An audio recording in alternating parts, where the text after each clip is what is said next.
Oh man, I've had this headache for such a long time. It's going on for like days now. I'm sure it's nothing, but hey, you want to take a look? Oh, there's this odd thing on here. Should I take it off? Maybe, I don't know. How's that? Oh, I never thought of that.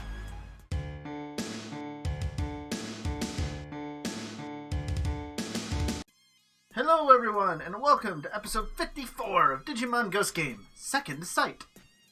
It's not have to do with just having glasses. We've done that. If you've seen any of our episodes before, you know we go very in-depth into these episodes. If you're averse to spoilers, you may wish to leave and come back later.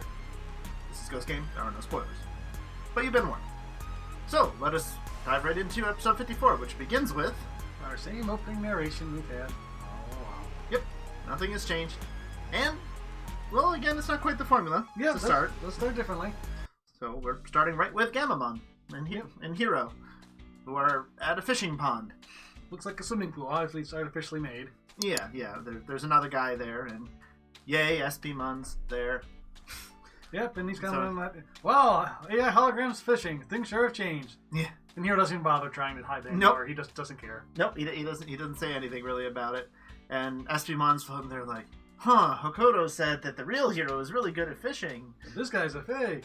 Yeah. Can we end this already? This is beyond old. Yeah. Either have him get it and tell us whatever he supposedly has to tell him, or go actually look for him. Yeah, leave us alone.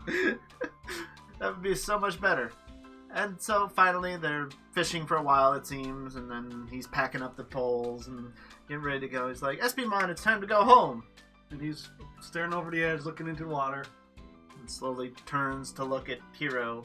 And half closed eyes. Doesn't say anything and just kind of starts flying off. And Hiro's like, that's kind of weird. Obviously nothing. Yeah. It's been nothing last 53 times. Yep, so clearly isn't anything bad. Oh no, SPmon's not going to talk this episode? Man, I would be devastated. That'd be terrible. What a shame. And so we move on, and it seems like they're back in the dorm. Yep. They're talking to Kotaro. Kotaro's talking to a hologram again. Oh no, he's in an episode. He's going to... Poor guy. He's doomed now. And he's talking to Gamamon about going camping and fishing. Sounds fun, but I've never done it. And, I don't know, is it some way I can impress girls? And, all his usual... Yeah. And then suddenly the world goes green, and it looks like Hiro's looking through a different point of view. It looks like he's being able to see through Kotaro's eyes. Mm-hmm. And then suddenly we hear a warning. It says, watch out, it's dangerous. And then the world tints to red. And as Kotaro's talking, he's like, hey, Hiro, you should teach me to fish, as he's not paying attention to where he's stepping. And he misses the first step on the stairs, which, many of us have done. What? No, I've never found out my own steps in my house. Yeah. And, well, thankfully, usually it's not too bad. In this case, it looks real bad. Yeah, quite a tumble. He goes down... Head over heels, a couple of somersaults, Yeah, down concrete-looking stairs or something very hard, and he's down at the bottom, moaning, groaning, what happened? And you see him, being taken out on the stretcher. My leg! And suddenly, everything rushes back. We get back to normal color. It's almost like there's a slice, and you see Hiro holding his head. Mm-hmm. But let's be fair, if this were to happen, and Kotaro were to fall down the stairs and break his leg, this wouldn't rank in the top worst five things that have happened in this season.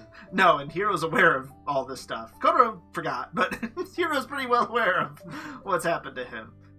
But so he runs up as he gets near the stairs. Yeah, Griffin says the same thing. Hey, Hiro, you should teach me how to fish. So he runs up, grabs him, and says, wait, stop, and hauls him back. He grabs him violently, throws him against the wall. I'm impressed Hiro's got this strength in him to do this. I mean, I'm assuming it's mostly he's already off balance and was not expecting this at all. Is the only reason he gets away with that. Because, Hiro, none of the main cast is that strong. No. At least the humans, especially. And he's like, well, dude, what was that for? He's like, you would have fallen. No, I wouldn't. Right.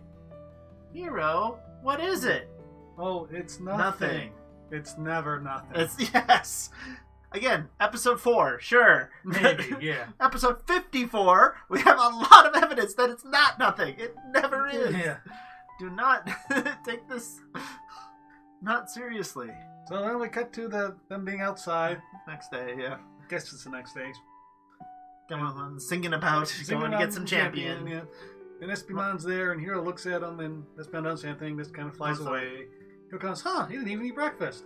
Oh well, I'm sure it's nothing. Yes.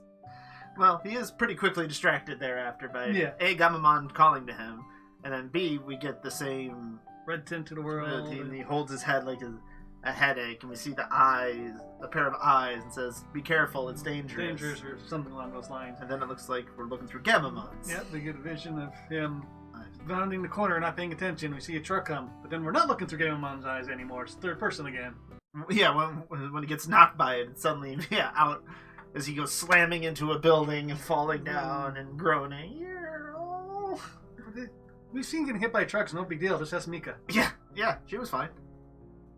Literally the same episode, she was fine. Not even a. So I'm not sure what he's worried about. Or anything. But anyway, he gets back and looks like a slash and holds his head again briefly before running around the corner, grabbing Gamamon and jumping to the side, and there is indeed a truck. Yes. So it looks like these visions could very well be true. Yeah, because it's hard to because it was hard to say with just the stairs. Yeah, who knows? But here it looks like it really would have happened if he hadn't grabbed Gamamon. And Gamamon's reaction is, I can't breathe, because he hugged him too tight and just lets him go. Doesn't say, "Hey, be careful." That's where you're going or anything. No. Well, he once again is holding his head, and just Gamamon's like, "Oh," doesn't say anything. Doesn't. And so we cut to them coming out of the grocery store, having his champion. And suddenly Jellymon's there. Why is she here? Because she is. I mean, she gets around, so, randomly running into her. I guess of all the ones that randomly run into it, wouldn't make that strange. But oddly enough, compared to most seasons, he does tell Jellymon what's wrong. Yeah, where he wouldn't tell Gamamon, apparently, just moments ago. Earlier today, yeah. But now he'll tell Jellymon. She's like, "Oh, this must be Future Sight." Okay, I mean, it does seem that way. Yeah, okay. Well, we'll have to test this out. So she takes him out for a walk. Yeah. And we get to a bit later, and she tells us that Kyo's out for... Oh, yeah, Kyo's gone for a day and a half. Where, doing what, we have no idea, but he's out. And oddly enough, when Kyo's gone, she's actually in the apartment, not doing something. Yeah. As opposed to when Kyo's here and she's always gone. Yeah, she's in there in his chair, spinning around. Yeah. Okay, I don't get you two, but okay. Yeah. So... either that day or maybe the next day, I don't know. Yeah, she takes him out around the town. Obviously some time is cut because Hero's walking around with his head in his hands and he's going, "Wow, there's 24 times!" Yeah, you talk to people. And two of the ones that ignored you actually got hurt. The two that ignored you actually did get hurt. So it seems this is really valid. Yeah. Whatever this is. But we can already see there are bags under his eyes. He's looking quite haggard already. And this is kind of an interesting idea because someone as nice as Hiro, how hard would he push himself to try to help protect others? Protect others, yeah. This actually I'm liking this so far. Yeah. Especially with Jellymon also trying to take advantage of it, especially as we'll see in a moment. Yeah. This is a formula to keep this going and going and going. Because, shortly after that, she's like, "I know what we can do. We need to do some more tests." Then we get to this scene where she's got to stand up as a misfortune teller. This is so Jellymon. I love this. Yes. This is more what I originally thought she was. What she's been for a couple episodes in here. But no, this is more, like 10 episodes ago, she was a little... The Santa Bunny, she was suddenly different for a couple episodes. But now she seems back to this. Yeah. And she's like, "Yeah, come on, come tell. You'll have your misfortune told. And, you can stop bad things from happening." And Ruli apparently is there. I don't know if she was called or just happened to be walking in the area. Well, apparently this attracts a lot of young females. Yeah, I wish I'd known this back in my younger days. Yeah, I tell you. I need to become a fortune teller. I guess so, guys. I mean, there's half a dozen cute girls here. Yeah. Not more. Yeah, including Aoi and Mika, I think, are Ruli's friends. Aoi and Mika are there as well. And Mika goes up and says, "Yeah, sure, let me do it." And Hiro gets these visions of her falling off a skateboard off a ramp. And so she says, "Don't do it, he'll be hurt." Says, "How did you know I was in skateboard club? How'd you know I had to meet today?" Yeah, and all that. Yeah, and Ruli was, kind of scoffing at it at first, and she was impressed, and then turns to her other friend as well. "Well, you might as well, do me too." And so we see her just walking along, and like this I-beam comes tearing through like a construction site tarp kind of thing. It looks kind of weird. I think that's what it is. It looks like it falls multiple stories onto her. He's like, don't take the train. Whatever you do, find another way home. And at this point, I gotta go, how dangerous is this city they live in? That Holy snipes! Yeah. Everybody he's encountered is about to die today.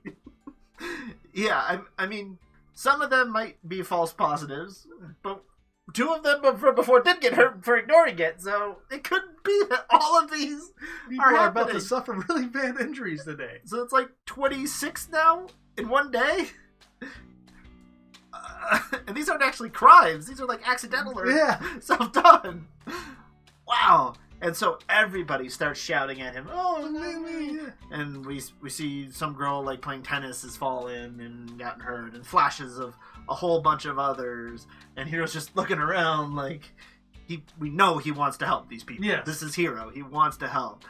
And eventually he just is screaming, holding his head, and really reaches out to like touch his hood that he's got on, and pauses like, what is... There's bumps here, Yeah, and she seems really confused.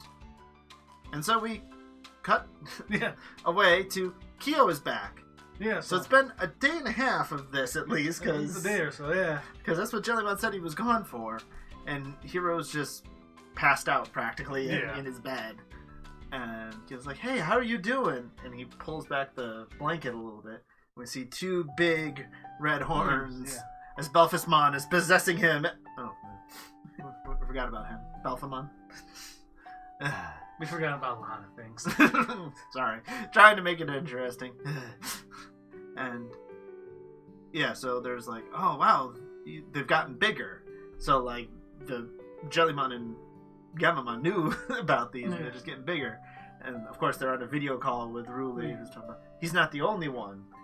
And they show us a picture of some other random guy, and then another one that Gammamon's like, oh, he was at the Sparkly place. Yeah, the Sparkly Lake, yeah. So, and Hiro, grumbling, is trying to sit up, tells them, yeah, we saw him. This happened when I took Gammamon and Espimon to the fishing spot, And so... And then Ruli says, but that's not all. Apparently there's something found in their head. On their head. So they peel back his hair and they find a circular-looking guy with eyes. Glowing eyes, Yeah, a little ring. Turns out kind of a barnacle. It's a barnacle, effectively. Is what it is. And Jellymon, being an aquatic Digimon, does probably make sense that she immediately goes, oh, this is a Fujitsumon. And then Angoramon, of course, also knows who that is. Huh, they form a symbiotic relationship with Octomon.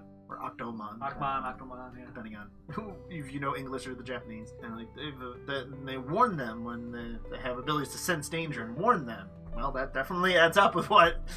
I mean, things like that. They have danger to predict danger like hours ahead of time and in different places. I mean, they're really good, apparently. Yeah. I mean, it was like moments before with Kotaro in the van. But some of these others we've seen. Yeah. The misfortune of his fortune teller there. Yeah, had nothing to do with where they were. Yeah. And could sense other people's dangers. Yeah, okay. It's impressive. It's amazing Octomon are like the most powerful Digimon in the world now. Yeah, they're this good. They're champions. And what exactly Fujitsumon is, I still couldn't tell you. It's the barnacle has symbiotic relationships. Yeah. I don't think it's officially even like a rookie or anything. Yeah, what level it is. Yeah, or anything. I don't think we know that. But regardless, and they poke, try to talk to it, and it doesn't do or really say anything. They never like try to remove it. Like Jellymon like zaps it or anything. Not that we've seen. Because Jellymon would never shock a human. Oh yeah, be very hesitant to shock someone else. Yeah, we would do. Try to get it something like that. Try to get it off that way. Yeah, no, definitely not. So they get some outside help. We cut to them being outside. Hero's kind of a blanket laying against some stairs and kind of in a corner, just. And so who did he call to help? Mummymon, of course. Yeah. No. Clockmon. Clockmon. Okay. I mean, it's kind of good to see him. It's been a while since we've seen Clockmon. I mean, honestly, if they even just said, hey, this seems to have to do with like the future site and time, so let's go talk to the time person, that would have made sense, I guess. But they never say that, so it's only me in this moment just thinking of that, going like, okay, that's at least... Because, something like that, you're going to Mummymon. Yeah. But, okay. And they talk a little bit what's going on, and Jellymon says, well, obviously the Octomon are putting the Fujitsumon on humans to control them. Try to take over the city. Yes! That'd there be you awesome. go! There's a good idea! That even fits the horror theme, too! So of course they laughed that off, and no, I don't think so. No. Octomon are collectors. They've been seen over by that pool, but I haven't seen them lately. So, no, I heard that they've been playing this new game. And of course, Kyo's also playing Cosmic Warrior 2 or something. Yeah, something like that. It's a collectible game, and he's talking how he's maxed out his stats and all that. Got this ultra rare item and poses, and Jellymon shoots these little lightning BB thunderbolts and makes it look all dramatic. She actually helps. I thought that was really cute. It doesn't really fit Jellymon. I mean, Tesla Jellymon, absolutely. Pedesmon would absolutely boost him up. Jellymon usually tries to take him down. Yeah, he's making fun of how much time he spent on the game, but it's nice to see Jellymon and them actually get along for a while. Yeah, without her asking to be pampered by him. Yeah, it's cute. I like Jellymon in this episode. Yes, and so they're like, oh well, if they're collectors, maybe we could lure them out with a rare item. He's like, what? Don't you know how long I've spent? And then he looks over at Hiro, who's gathered up in fetal position, and moaning and pain. And Gamamon's like, Kyo. And of course, he relents because he just sighs and goes, "Okay." Because Yoshiro's a good man. Yes, we all knew he would. And so I believe that's our commercial break. I think so. Yeah. Yeah. So, evolving and fighting. Yes. I mean, at least a somewhat interesting concept, Yeah, like I said, they've done worse lately, but yeah, absolutely. And so we see him starting to set up the trade. An email chain saying, "Yeah, please ask if you're interested and say where you're from." Because, yes, that'll make them say from the digital world, so we know it's them. They can't be that stupid, can they? Do they really think a Digimon's going to tell some random person that they don't think knows about Digimon that they're from the digital world? They'll think they're insane. Well, apparently they do. Like, oh, that's them. Okay. All right. X, yeah. Well, it's better than the Santa Bunny antigram there that I couldn't figure out. My no gel, yeah. Yep. Something like that. And so he's like, all right, well, we need to, set a time and place. Where can we do this? And he gets another message saying, never mind, I'll come get it. And we see a tentacle come out of the phone. It's like, they finally remember that you can do that. The Digimon can travel that way. Of course, then he hits him with his tentacle without coming out of the phone, which you can only travel that way if you're intangible, which means you can't interact with a human even if they have a Digivice. Yeah. I didn't make these rules, okay? This is your own lore. You've had this lore for over 40 episodes. I know it's brand new and hard to remember. Yeah. I mean, could he just come out and then smack them to change forms to smack them? No, it's gotta be in the phone him because we don't know what we're doing. Yep. I love this season. And so he starts pinning him down, holding up his sword, and like, give me that treasure. And then Clockmon's like, well, not so fast. Well, it seems like he says it, except we look down and it's actually coming from the phone at his feet, and another Octomon comes out and starts, no, the treasure is mine. Oh, I didn't think there were two of them. Did you say them? Yeah, yeah, so, okay, sure. But they start getting the sword fight and... and so they, mine, all that, and so then Jellymon digivolves the Tesla Jellymon. They start slashing up the place, and Gil's like, my door! And turns on the field. Okay, so then, yes, Tesla comes out, says enough of that, and zaps him to knock some sense into him, and they fairly quickly calm down. Yeah, at this point, they're champions. She's a partner champion. She's been that way a long time. I'm okay with this. Yeah. It's not like she's deleting them and non-shattering. Yeah. It's just enough to make them stop. A little smoky. So they mention, okay, what's going on here? What's with Fujitsumon? The one turns on and goes, don't look at me, not my fault. Talk to this guy. Yeah, because as you can look at him, one of them still has the barnacles, the Fujitsumon on his pot. And the other's pot is completely smooth. There's none there. He's like, well, it's actually kind of embarrassing. But it all started when we started playing this game. And they show some brief, like, they're doing questing in the game and collecting loot and stuff. And there's a big fight over one of the chests that contain this really rare item. And so they're going at each other, very heated, and one of them obviously wins it. And the other one is all like, why, you useless things, you couldn't have warned me of that attack? It's a game. There's no danger. So they can talk. Yes. Huh. Well, I can talk. Well, I don't need you who you're not useless Fujitsumon like you. They say, okay, you leave. Yeah. Like, no, wait. But of course, it's too late. They've already left. And during this conversation and seeing the digital field, Hiro stumbles his way up because, he wasn't with the group when they started all this. I'm like, wait, what? What's going on? And they explained that one of them is on Hiro's head. And they're like, oh, that's bad because you don't have a pot. You don't have you flimsy skulls about a pot. The power is very draining on you. Keep us up, your head's gonna explode. And I mean, it's a pretty good reaction from Hiro, but as us is like, yeah, Hiro's head's gonna explode. Yeah, it's episode 54. It's the last episode of the season. Maeve's head will explode. No. That'd be quite the ending of the series. Yeah. I would remember that. Yeah. They realize that one that's on Hiro's head is not the leader. Yes. That's why they haven't been able to communicate with it, and it can't come off on its own. It refuses to leave without the leaders say so. So yeah. I'm not sure if it can't or it's just not willing. Mm-hmm. And again, they never tried just to pull it off. So and Hiro's like, well, wait, I feel like I can sense the leader. Like there's some connection here because they have a hive mind apparently on top of all this. I guess. And so he like closes his eyes and thinks, and he sees like a tower and some other landmarks. But clearly, even just seeing this again, he's screaming in pain and it hurts, and more horns start growing out. And they're like, all right, well, don't do any more. Let's go use those clues and try and find it. So they head out into the city, even though it's middle of the night. But they don't got much choice, I think, at this point. So they head out, and the leader's not there. They don't see anything. So yeah, as they're looking around here, they can't find him. So it's like, all right, I need to do this again. And finally, the Fujitsumon talks to Hiro now, apparently, are you sure? This is really trying on you. This isn't going to be good. He's like, yes, all those other people will suffer if we don't fix this. Again, very Hiro of him. And so he has another vision. He sees the spinning hologram sign we've seen a few times. And he sees a bridge. And in the vision of a bridge, we see this familiar arm come trailing by. And they're like, is that Espimon's arm? And so this is where they start putting it. Oh yeah, he was with us at the pool, so it would make sense that he also got one of these on him. Be affected.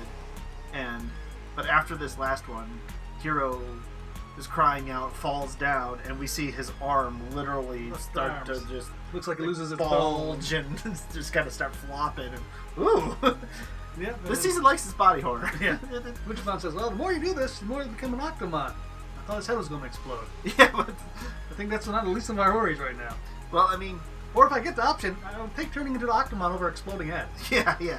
Well, I mean, Octomon said one, Fujitsumon said the other, so who knows what's the truth. So they finally start heading out towards where they think he would go because he's been avoiding them because he can sense danger. Yeah. That's why he wasn't where they were before. And he can turn invisible. Though thankfully for them, he'll never do that. Yeah. And so they go to this shipping container, giant ones that usually are on ships and stuff. They go to this, and that's where we finally find Espimon. It's just kind of sitting there. Kind of flying around, yeah. They kind of try to sneak attack him, but it doesn't work. And so they digivolve. No, they digivolve before they sneak attack him. Yeah, into Tesla and Simba, but Gamamon does not. Okay. Would that be too draining on Hiro? I don't think so. He's just a rookie. I mean, not that they really understand that concept, but yeah, they don't need to. But yeah, he dodges their attacks. He lands on the container, subtly shoots out some of his mouse bombs. So while they're trying to talk to him, he's not saying anything, and they come up and try to. It hits him, knocks him down, and throws some more bombs on him, but it doesn't matter because he's a freaking rookie, and they're experienced champions that are partnered to humans. Yeah. And so finally, Gamamon goes flying up there through the mousy explosion and grabs hold of him because he couldn't sense that danger apparently. Yeah, despite dodging the other two much more unpredictable attacks. And why doesn't he have Octomon horns or something? Well, I don't know how it works out in another Digimon. I mean, he's a machine, so maybe that protects him, I guess. He's got the cyborg. Bonds and barnacles aren't even on his body. Yeah, we don't see them when they're fighting, so yeah. Well, you don't even see them. You don't know where they are, so yeah. Very strange. Gamamon says, I'm gonna go kaboom! And kind of wrestles with goes him. into coolest Gamamon and spikes him down, stabs him through. I mean, going kaboom, that's, That's truly going kaboom. Yeah. No. He just kind of wrestles with him, throws him off balance, he run into the bridge, fall into the water. I will save you. I will protect you because you are my friend. Yes. Hiro and I are your friends. Why? Wow. He's just kind of an obnoxious freeloader. Yeah. And so, but that seems to start. Well, seems to him. Then he pulls up some ice, and then he hits it with a brake claw, and then he says it again, and this time it seems to work. Mm-hmm. And we see him open up his mouth, and there's a whole bunch of Digimon in the mouth. Just crammed in his. That fits the horror season right there. And that's pretty great. Yeah, G. Tesla says, gross! And I'm like, yes! I would agree. Yeah. And sure, horror season fish, and they kind of grow, and his head gets bigger and bigger, and explodes because it's Digimon, so just these blue bots. No. They just kind of talk to him, and they come out of his mouth. All is well. They talk to Octomon, and they say, I'm sorry, I forgive you. Please Oh, forgive me. Without you, I've been in all kinds of accidents that we've never seen. Yeah. And he was able to fight just as well as other Octomon that had him. Yeah. And, I'm sorry. Well, as long as you've learned your lesson. And then Hiro's, starting, can you please just take this one back? And it falls off. And he tosses. And they do, and the horns immediately go back into his head. But his arm does not. Yeah, which, in true Ghost Game fashion, everything reverts. Yeah. It's just how it always works. Every single episode, pretty much. It's just, boom, everything's fine and back to normal. Why not here? I don't know. We'll have to go talk to Mummy Mon. Yeah, I should go talk to Mama. You think? Just now you want to go see him? And so, apparently, they went to go see him because we're there, in the morning again, definitely. Yeah. Much later. Hiro's arm seems to be working fine because he's back. He's off the fishing pole, so not like trying to hide his arm or anything, so I guess it's fine. He's at the fishing hole with Gamamon and Espimon are both there fishing away. Yay. Woohoo. What an odd way to end the series. Yeah, episode 54, we're done! I mean, that's long by the Digimon series. Yeah, we can... two other ones got 54. Alright, we can move on to another season now, because, it's... No, actually. No, we get a preview for episode 55. Making this at least the second longest Digimon series ever. Why? Yeah. Just why? There is no growth. There is no story. There is no villains. There is just nothing. Nothing at the core that I love about Digimon. And we complained about the last season not having enough of that stuff. Yeah, it had oodles compared to this. Having lame plots and lame villains compared. It has amazing plot and villains compared to this. So we must have an amazing villain in the next episode. Be worth keep going, right? And it's cats. Yep, cats and Gamamon. Cuteness overload. Yeah. No, not those cats. Those were horrifying. We don't talk about that musical, or at least the movie of it. But the live action adaptation. Yeah, no, we don't talk about that one. This is more cats. Could they enslave us? Yeah, they have to get out first. But yeah, so it's about cats enslaving and taking over, and Will they rip you to shreds if you dislike you? Gee, there's a picture of Hiro's left arm. It's fine. Yeah, I mean, I assumed it was fine because he was fishing. So I assumed here's a picture of it for sure. So. Yeah, it definitely is, and we see the cats almost like stand on their legs and almost become humanoid, which is interesting. Mm-hmm. But most interesting here is this picture of two tails of the rings on them. Oh, so it's two Gatomons. No, not those rings. No. Yeah, no. It is most likely, Beastmon, I guess, if you want. I do not like that particular name. Bastemon or Persianmon, so much better names. Yeah. The Persianmon I've only heard in Digimon World 3. Bastemon's what I hear more often. Bastemon's by far the most commonly important. Yeah. So that's our Digimon of the week, so we don't even have that to be surprised by. Yeah. And they didn't really bother translating the title of this one either. Bakaneko, yeah. Bakaneko. Yeah. Not Bakaneko, which would be stupid cat. Bakaneko. Yes. Haunted cat, I guess? Ghost cat, monster cat, yeah. Something along those lines. Probably. Because, yeah. And I'm pretty sure both voices were back, too, for the outro. Ghost Narrator was too expensive. They had to not give him so many lines. I don't know. Again, what are we doing, Ghost Game? Really? Yeah. You're Digimon. I want to love you. I want to say Yes. nothing but good things about you. I want to tell everybody watching these videos, yes, watch this. This is amazing stuff. It's not. I can't. No. I can't in good conscience do that. And it seems like I'm going to be saying that for more episodes. Hopefully not 13 more. Yeah. I don't know. No idea. But anyway, well, if you've listened to us go on this long, thank you. Thank you for watching. Remember to like, comment, subscribe if you want to see more Digimon content from us. Remember to click here if you want to see another Digimon video. And as always, everyone, remember to be awesome. Until the next one, take care. Bye-bye. Bye.